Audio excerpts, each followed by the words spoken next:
Assalamualaikum warahmatullahi wabarakatuh. Waalaikumsalam warahmatullahi wabarakatuh. Alhamdulillah wa syukurillah wa nikmatillah la haula wa la quwata illa billah. Sampai kita nih dibacain berita untuk episode yang kesekian. Kita akan sama menyimak, kita akan sama merenung, kita sama mengurai, mencoba mendeskripsikan. Kita tanyain dulu nih sama kameramen. Silakan kameramen. Ada nih Bung Alfian, berita dari arahma.com Bung Alfian. Jadi berita luar negeri lagi nih. Tapi ini tentang persaudaraan kita dalam Islam Bung Alfian. Dari arahma.com pada tanggal 9 bulan 3 2021, laporan terbaru tegaskan Tiongkok dalang di balik genosida Uighur. Oh, berarti kalau dari judulnya ada kemungkinan Cina ini tidak merasa atau suka bilanglah di hadapan dunia bukan mereka dalang pelaku dari genosida Uighur.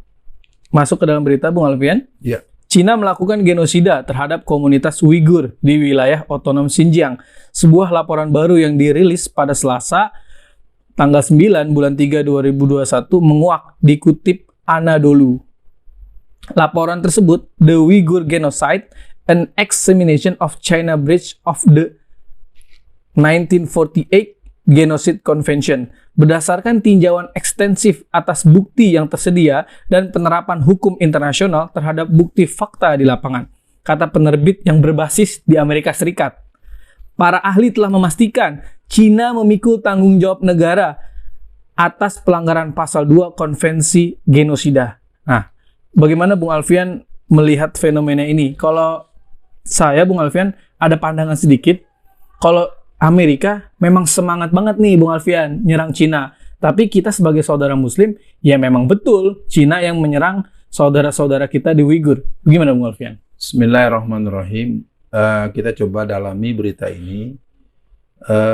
Xinjiang adalah penamaan yang diberikan oleh orang-orang Cina kepada kaum muslimin yang merupakan orang yang ada di Tajikistan Timur.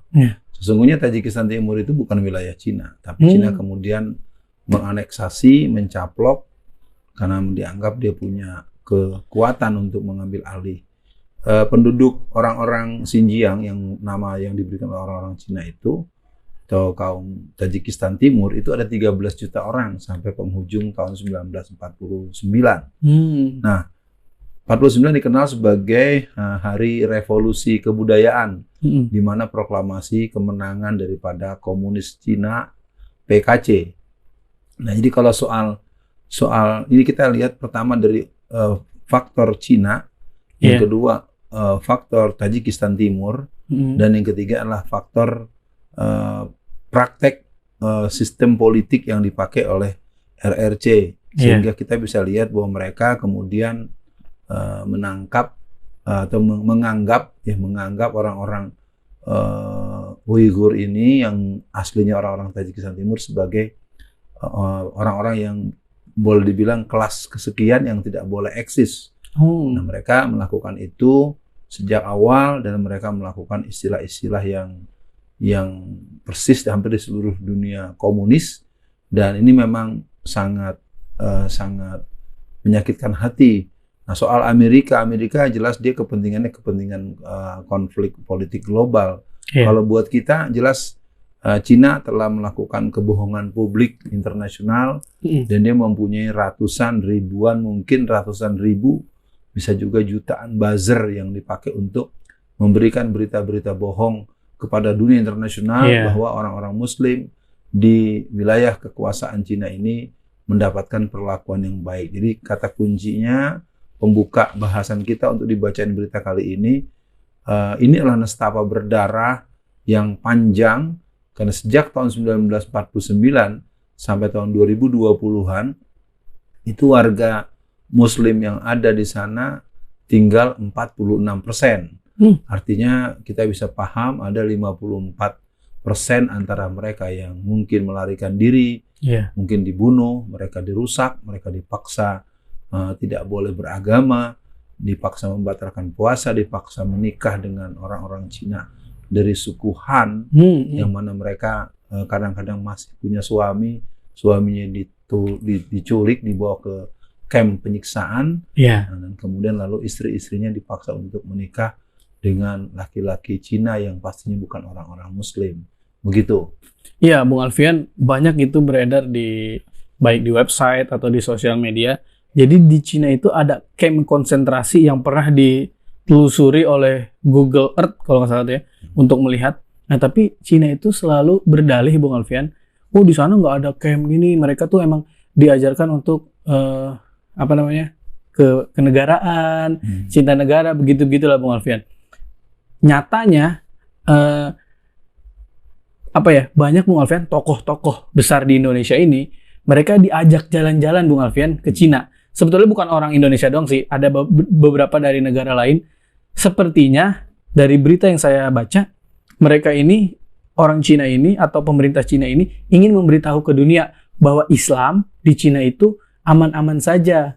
Padahal kata mereka yang berkunjung ke sana, masjidnya sepi. Padahal ada masjid-masjid yang besar tapi masjidnya sepi, tidak boleh sholat di masjid. Tapi keluar seolah-olah kok Cina baik ya, Bung Alfian, pada Islam. Nah, ini jadi pegangan orang-orang sekuler, orang-orang yang senanglah menghancurkan Islam, baik dengan ide, dengan opini mereka. Jadi dunia atau rakyat dunia dibikin bingung, Bung Alfian. Jadi kita harus percaya yang mana? Gimana, Bung Alfian? Pertama kita pahami dulu doktrin komunisme, diantaranya adalah berbohong. Bohong itu menjadi satu hal yang memang menjadi sarapan mereka, makanan hari-hari mereka. Yang kedua, mereka kan prinsip komunisme itu kan adalah ateis, anti Tuhan, anti agama, anti keyakinan yang mereka akan perangi habis-habisan.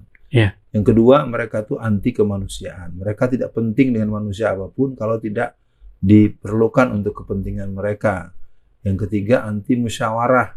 Itu mungkin dalam konsepsi Islam secara sederhananya anti rembuk, anti demokrasi. Jadi mereka ini sebenarnya adalah satu formula yang sudah dibangun lama. Jadi kalau bagaimananya, ya yang jelas yang perlu kita buka tahun 1442 Hijriah. Di Cina itu dibangun sebuah kamp konsentrasi yang paling modern, yang paling sadis, yaitu mereka membangun satu kamp berlantai 3 atau 5 yang menampung 246.000 orang-orang yang akan dicuci otaknya, dan kepada orang-orang tertentu atau orang-orang yang dianggap tidak bisa diajak ini biasanya langsung dibunuh dan diambillah bagian-bagian tubuh yang bisa dipakai untuk transplantasi atau proses pergantian, apakah jantung, apakah paru-paru, apakah mata, apakah ginjal dan lain-lain. Dan itu menurut catatan internasional, Cina telah mengambil keuntungan ratusan bahkan ribuan triliun, ratusan triliun, mungkin kalau dibilang secara kurs dolarnya puluhan triliun US dollar, dan mereka ambil karena jumlah orang yang dibegitukan jumlahnya jutaan. Dan ini sebenarnya sangat diketahui oleh khalayak banyak. Cuman memang karena Cina termasuk salah satu anggota Dewan Keamanan PBB yang punya hak veto, maka kelakuan dia tidak bisa diganggu-ganggu. Nah, yang terakhir, orang-orang yang dibawa ke sana sebenarnya ini orang-orang yang bertanggung jawab di akhirat nanti. Karena mereka mengalami the blind of situational, the blind of reality gitu kan. Artinya mereka dibohongi, digendam, disirap ya. Dan ini sebagai sebuah pesan buat saudara-saudara, harusnya saudara mau bertanya dalam bersikap itu bagaimana sikap orang kafir menurut Al-Quran. Jadi jangan menurut keterangan sekretariat Partai Komunis Cina atau juru bicara orang-orang Cina yang memuji-muji, dan kemudian malah kita ikut-ikutan menginginkan negara kita. Seperti ada satu video yang sempat dilansir, pilihannya cuma 2, menggunakan pola Rusia atau pola Cina, dan itu orang belajar 8 tahun. Dia seorang tokoh muda Islam dan videonya cukup viral. Nanti Bung kameramen mungkin bisa saya kirimkan videonya, kayak apa dia melakukan itu. Dan jelas memang kerja-kerja untuk komunisasi dalam konteks Komintern, dalam konteks minimal buat yang bagian ketiga pembahasan kita ini, tokoh-tokoh Islam yang sebetulnya berjiwa Islam dibuat mati rasa, dimati rasa Baal, abuse. Artinya pembiusan ini cukup sukses karena memang yang berangkat itu jumlahnya ratusan dan tokoh-tokoh yang berkaliber dan tokoh-tokoh itu sebetulnya termasuk saya yang diminta untuk ikut.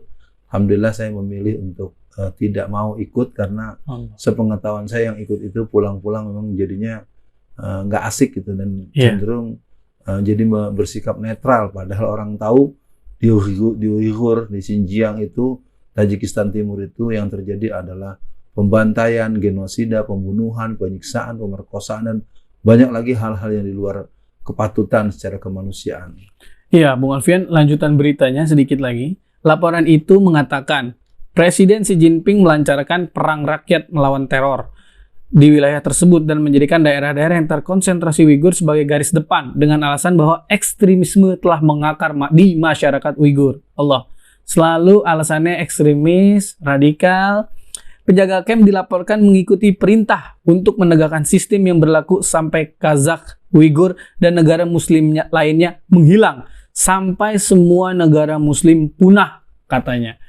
Masya Allah, ternyata orang-orang kafir ini memang benar-benar bencinya dengan umat Islam, Bung Alfian. Nah, tapi Bung Alfian, dari yang Bung Alfian tadi sampaikan, bahwa di camp konsentrasi di Cina itu, orang-orang Uighur dicuci otaknya agar mereka hilanglah nilai-nilai agama, bahkan mereka udah biasa berbohong. Nah, kok ciri-ciri ini saya temui di negara kita, Bung Alfian? Ada orang yang pemimpin publik atau pemimpin suatu negara, dia terbiasa gitu berbohong, menutupi kegagalan dengan kebohongan dan bohong terus, Bung Alfian. Dan lainnya misalkan banyak juga yang aparat lah ya, dia suka bilang janganlah belajar agama terlalu dalam. Jadi orang-orang yang belajar agamanya mendalam malah dianggap sebagai radikal, teroris. Nah ini kok saya khawatir ya Bung Alfian, benih-benih Uighur itu